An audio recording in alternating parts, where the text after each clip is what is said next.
بسم الله الرحمن الرحيم والصلاة والسلام على أشرف المرسلين. السلام عليكم. Bonjour tout le monde. Aujourd'hui, on va commencer un nouveau chapitre, série de vidéos pour module réseau. Aujourd'hui, on va commencer par une introduction au réseau informatique. Comme toujours, on doit commencer par la définition. Nous avons que la téléinformatique, c'est la science des méthodes, des techniques, des équipements permettant l'échange d'informations numériques entre plusieurs systèmes informatiques.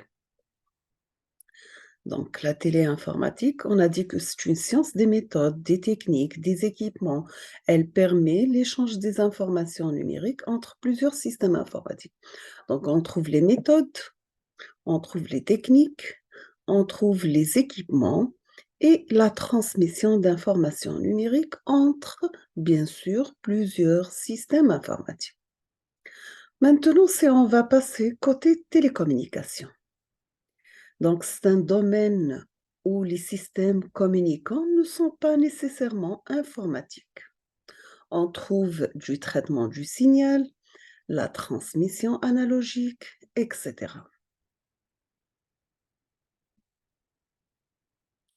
Maintenant, pour des applications,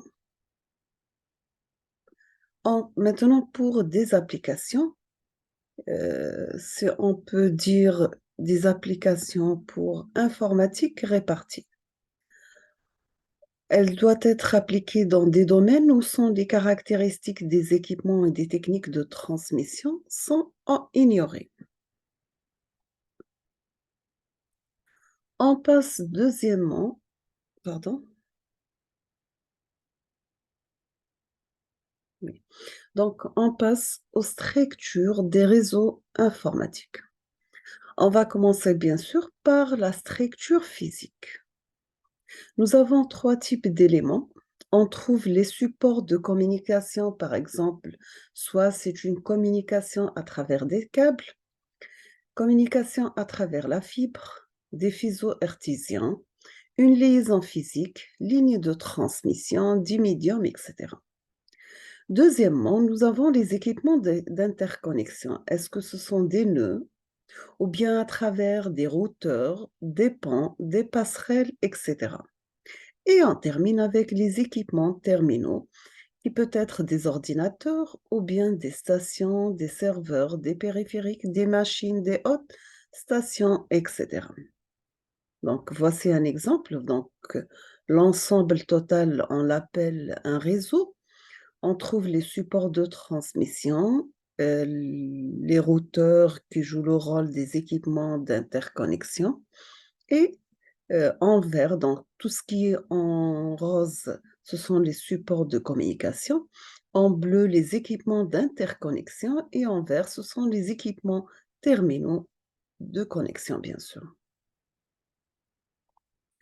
Voici quelques topologies. Donc, vous trouvez topologie sous forme étoile, une topologie maillée, c'est-à-dire sous forme de maille, ou bien une topologie linéaire, arborescente, ou bien annuaire, c'est-à-dire que toutes les combinaisons sont possibles. Pour les supports de communication, maintenant, nous avons trois types d'agents de communication. Premièrement, nous avons l'électron. Deuxièmement, nous avons les ondes électromagnétiques, bien sûr. Et troisièmement, nous avons le photon. Pour tous, nous avons deux grandes classes de supports de transmission. Soit on va utiliser des supports de transmission à guide physique. Par exemple, vous avez les paires torsadées, les câbles coaxieux, les fibres optiques, etc. Ou bien des supports sans guide physique. Par exemple, vous avez les ondes hertziennes, des radios électriques, lumineuses, etc. Maintenant, on va parler côté support. Il peut être transporté à l'aide de la paire métallique ou bien des câbles coaxiales. la fibre optique, les fuseaux hertziens et autres.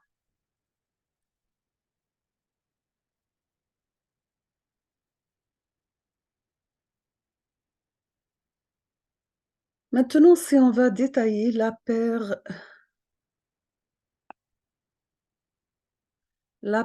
métallique. C'est une paire de conducteurs ou bien un alliage en cuivre entouré d'un isolant. La plupart du temps, c'est du plastique. Son diamètre courant de conducteur varie entre 0,4, 0,6 et 0,8 et peut arriver jusqu'à 1 millimètre. Nous avons aussi que les distorsions croissant en sens inverse du diamètre, bien sûr, sur le diamètre lui-même. En paire, nous avons différence de potentiel. Le modèle torsadé, nous avons diminution des phénomènes électromagnétiques, atténuation, diaphonie, etc. Pour la pupinisée, nous avons des inductances qui luttent contre les distorsions du signal, c'est-à-dire on peut avoir déformation de la forme du signal, soit on va atténuer notre signal, ou bien on aura amplification de valeurs plus grandes. Côté isolé de l'environnement, peut être blindé sous forme de fil ou bien câblé. Donc, comme vous voyez dans cette figure, vous avez ici les conducteurs, l'isolant et le câble.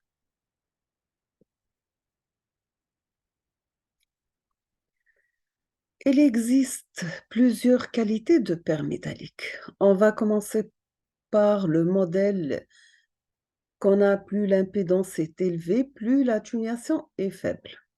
Si nous avançons ohm normalisé, la norme EIA-TIA 586A et ESC ISO 11801, la bande passante sur 100 mètres. Nous avons la catégorie 3, elle peut couvrir jusqu'à 16 MHz. La catégorie 4, 20 MHz. La catégorie 5, 100 MHz. Maintenant, si nous avons des impédances de l'ordre de 120 ohms, ils sont normalisés par France Télécom et DT, Corel L120. Pour une impédance de 150 ohms, elle est utilisée par EBM. Elle a plusieurs types. Si on va prendre exemple du type 1, nous avons deux paires torsadées blindées, le STP, et pour 16 mégabytes par seconde, euh, c'est la bande passante, bien sûr, mais pour le type 3, ils ont utilisé quatre paires torsadées non blindées cette fois-ci, équivalent à la catégorie 3. Pour le type 2, nous avons le type 1 plus type 3. Maintenant, c'est pour le type 6, nous avons le type 1, un conducteur multibrin. Maintenant, si on va parler côté câbles téléphoniques, ils sont constitués de multiples paires torsadées. On trouve des paires identifiables grâce à la mise en place d'un système de colorification de l'isolant de chaque fil de la paire. Donc, vous trouvez blanc-rouge, blanc-bleu, noir-rouge, noir-bleu, etc.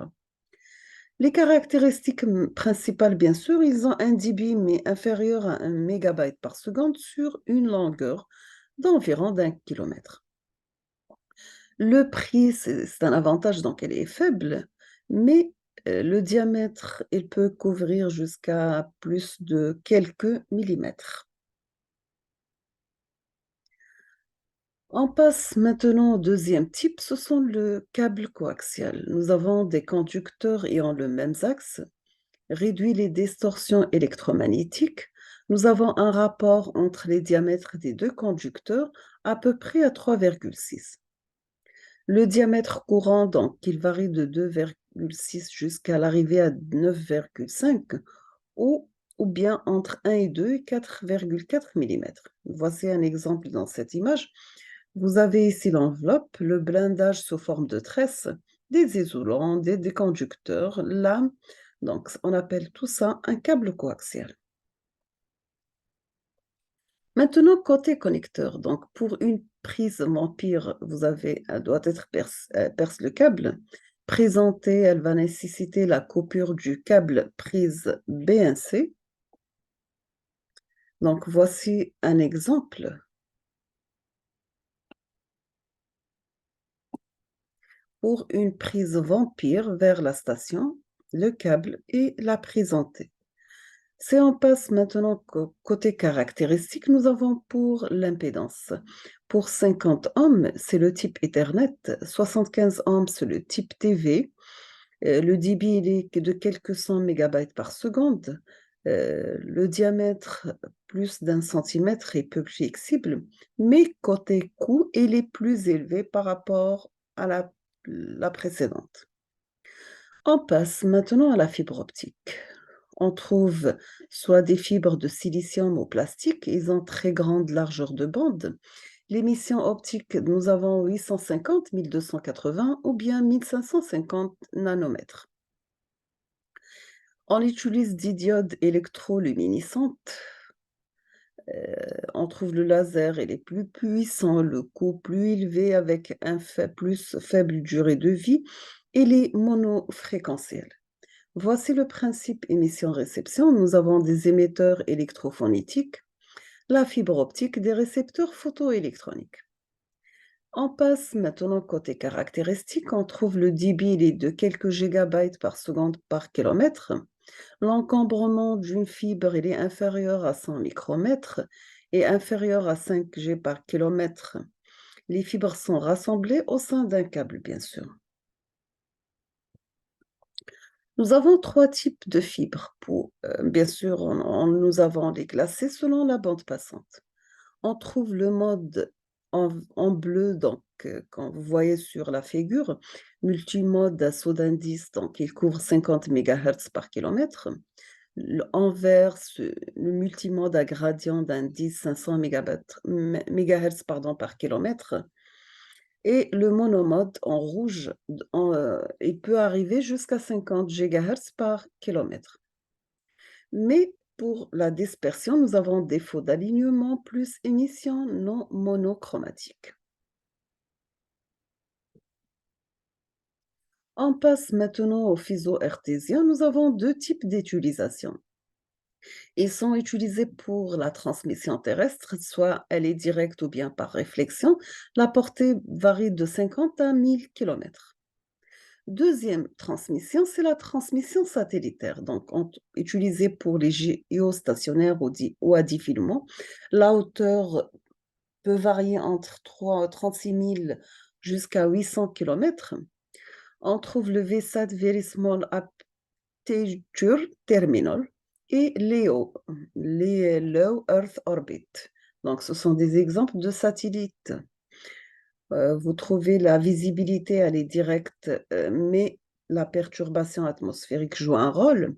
Pour le guidante, pardon, ils ont une modulation par transposition en fréquence, très grande largeur de bande, plusieurs gigahertz. La diffusion naturelle, on trouve autre longueur d'onde de l'infrarouge plus directionnelle. Quelles sont les caractéristiques maintenant de la transmission? Selon le type de communication de la liaison, elle est unidimensionnelle, ce qu'on appelle simplex, bidimensionnelle à alternate, half duplex, et bidirectionnelle, le full duplex. La plupart des liaisons utilisent deux supports de communication, un dans chaque sens, chacun des supports étant utilisé unidirectionnellement, par exemple deux paires métalliques.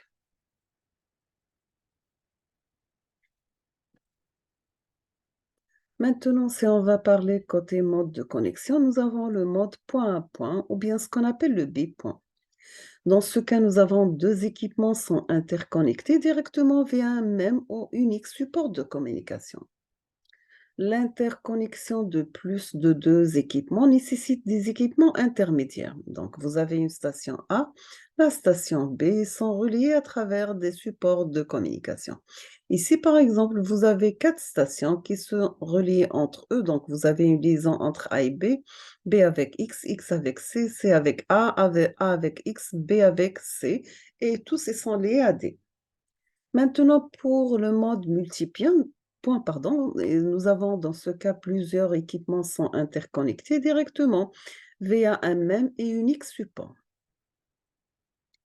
Les informations envoyées par un équipement sont reçues par tous par tous les autres équipements, conflit d'accès au support, identification du destinataire. Exemple, les réseaux locaux. Donc, vous avez la liaison linéaire et la liaison sous forme d'étoile. Maintenant, si on va parler côté multiplexage, la fonction, c'est la partage d'une même ligne de transmission, mais cette fois-ci entre plusieurs communications simultanées. Nous avons deux types de multiplexage, le fréquentiel, ce qu'on appelle le FDMA, Frequency Division Multiple Access.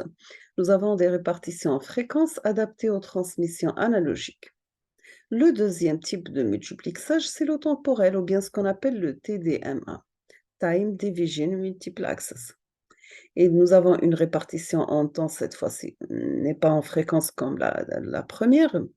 Et les plus souples et adaptatives, nous avons uniquement pour les données numériques.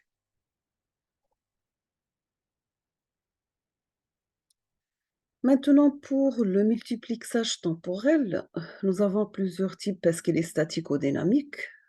C'est les statiques, donc un accès réservé et périodique, un intervalle de temps et implicitement et périodiquement réservé pour chaque canal. Une trame est formée d'annuités et annuités au moins pour chacun des canaux. Par exemple, vous avez le mix et la modulation par impulsion codée. Pour une trame de 30 plus 2 octets, toutes les 125 microsecondes. Pour un canal, vous avez un octet toutes les 125 microsecondes. Donc, on peut arriver à un débit de 64 kilobytes par seconde. Maintenant, pour le dynamique, nous avons le multiplexage adaptatif. Le nombre d'interliaisons attribuées à un canal dépend de la demande et peut être nul. L'identification par rapport au canal est souvent explicite. Maintenant, quelles sont les méthodes d'accès? Donc, ils sont plus souples. Dans ce cas, on aura un contrôle a priori ou a posteriori, mais nous avons le risque de collusion. Donc, certainement, il est employé par les réseaux locaux seulement. Maintenant, si on va parler aux techniques de communication, nous avons que la communication est nécessaire lorsqu'une communication emprunte successivement plusieurs liaisons. Les équipements intermédiaires associent une liaison entrante à une autre liaison sortante. Parmi celles disponibles, bien sûr, on trouve trois grandes techniques de communication définies par l'unité de commutation. La première, c'est la commutation de circuits ou bien ce qu'on appelle le procédé analogique. Dans ce cas, nous avons l'ensemble des liaisons, le circuit utilisé pour une communication réservé à cette communication pendant toute cette durée. Deuxième type, c'est la commutation de messages. Donc, c'est un procédé numérique, cette fois-ci, mais pas analogique comme le premier.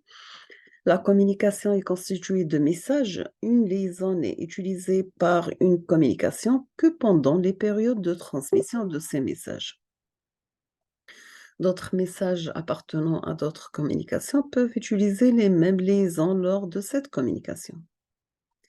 Maintenant, pour la commutation de paquets, procédé numérique toujours, il a le même principe que la commutation de messages, mais cependant les messages sont constitués d'une succession du paquet dont la taille est parfaitement adaptée à la transmission. Maintenant, pour... Pardon?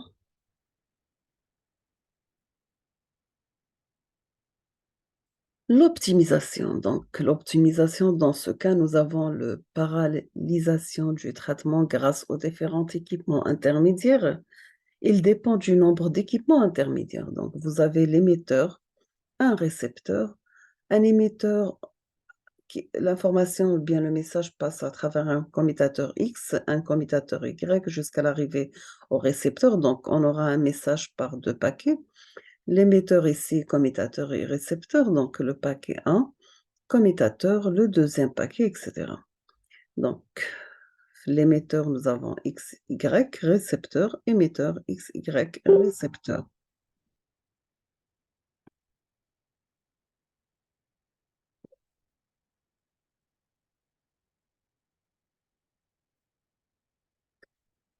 Maintenant, c'est on va parler pour les grandeurs caractéristiques. On va commencer par le débit. Donc, l'unité du débit, c'est bits par seconde. Un débit nominal, c'est la vitesse de transmission du support, donc c'est un débit brut. Débit utile, débit nominal moins le débit affecté au contrôle de la liaison. Pour l'évolution actuelle, donc kilobytes par seconde, on peut arriver jusqu'à gigabytes par seconde. On va prendre des exemples. Si vous avez le RTC plus modem, donc la bande passante varie de 19,6, 19,2 kilobytes par seconde jusqu'à l'arrivée à 38,4 kilobytes par seconde. Pour la liaison Ethernet, donc on peut commencer de 10 mégabytes par seconde jusqu'à l'arrivée à 100 mégabytes par seconde. Le token link, nous avons un 4 ou 16 mégabytes par seconde. Le FDDI, il peut arriver jusqu'à 100 mégabytes par seconde. Le ATM, nous avons 25, 155 mégabytes par seconde et on peut arriver jusqu'à 620 mégabytes par seconde. Maintenant, si on va parler à la définition du délai. Le délai, l'unité, c'est seconde, bien sûr. Un délai de propagation, c'est l'éloignement, équipement intermédiaire, vitesse de propagation. La durée de transmission, c'est la quantité de données en débit. Le temps d'aller-retour, donc dans ce cas, on aura la transmission plus propagation plus traitement fois 2. Exemple, 1 milliseconde sur les réseaux locaux peut arriver jusqu'à 100 millisecondes sur les réseaux internationaux. Voyez ici la durée du traitement d'un émetteur avec durée de transmission, le temps d'aller-retour entre une station A et B avec un délai de propagation, durée de traitement de récepteur, bien sûr. Maintenant, on va définir c'est quoi le taux d'erreur. L'unité, c'est BER, donc c'est Bit Error Rate. Probabilité qu'un bit soit erroné pendant la transmission dépend de la qualité de la transmission, de la charge du réseau, etc. Exemple, 10 à la puissance moins 3, donc dans ce cas, on aura une mauvaise liaison. 10 à la puissance moins 13, c'est un réseau de faible étendue avec un support de très bonne qualité. Autre taux d'erreur, nous avons le taux d'erreur du message, le taux d'affaiblissement de la connexion, le taux de disponibilité, le MTBF, Mean Time Between Failure. Maintenant, on va voir différents types de réseaux. Donc, si on va commencer par un bus interne, l'utilisation elle est personnelle machine. Le réseau local, l'utilisation, c'est entre entreprises et bâtiments. Réseau d'interconnexion, elle est nationale ou bien internationale. Pour le bus interne, le mode de commutation sans mode, réseau local sans mode, réseau interconnexion, nous avons la communication par paquet, équipement intermédiaire. Le type de transmission pour bus interne, c'est parallèle. Pour réseau local et réseau d'interconnexion, c'est série. L'étendue pour un bus interne, c'est 10 mètres. Réseau local, 1 km. Un réseau d'interconnexion, 10 000 km. Le débit pour un bus interne, c'est 1 gigabyte par seconde. Réseau local, c'est 10 mégabytes par seconde. Et interconnexion, c'est 100 kilobytes par seconde. Pour le délai bus interne, c'est 1 nanoseconde. Euh, Réseau local, c'est 1 milliseconde. Réseau d'interconnexion, 100 millisecondes. Le taux d'erreur pour réseau local, c'est à peu près 10 puissance moins 10.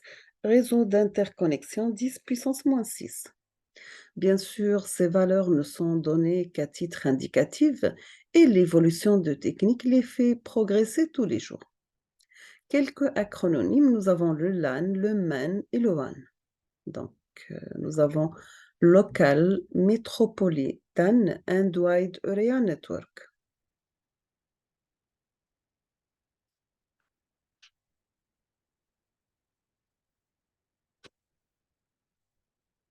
Nous sommes arrivés à la conclusion. Donc,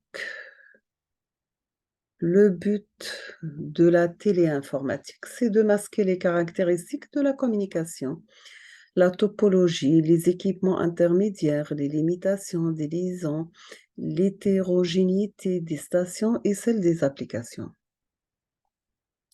La téléinformatique ne se limite pas uniquement aux caractéristiques physiques de la communication, elle propose des services de traitement répartis et de communication de données. Donc, vous trouvez la fiabilité, la cohérence, chiffrage, cryptage, authentification, l'intégrité, etc.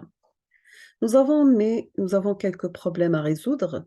C'est l'adaptation du signal au support, le contrôle des erreurs de transmission, le mécanisme d'accès au support, un mécanisme de contrôle de flux, les techniques de routage, préservation de l'ordre, contrôle de conjection, représentation d'informations, etc. On termine à quelques infrastructures françaises de télécommunications. Vous avez le Transpac, c'est un réseau de données à commutation de paquets de 2,4 kilobytes par seconde à 2 mégabytes par seconde. Le Numéris 90, c'est un réseau intégration de services. Vous trouvez des données informatiques plus téléphone numérique. Nous avons le Transfix liaison numérique jusqu'à 2 mégabytes par seconde. Le LS liaison analogique spécialisée plus modem. Réseau téléphonique plus modem, il peut arriver jusqu'à 38 kilobytes par seconde. Nous avons aussi le ATM, le France Télécom, etc. On va s'arrêter ici aujourd'hui. On termine la suite dans la prochaine vidéo, Inch'Allah. Merci beaucoup pour votre attention. N'hésitez pas si vous avez des questions et à la prochaine.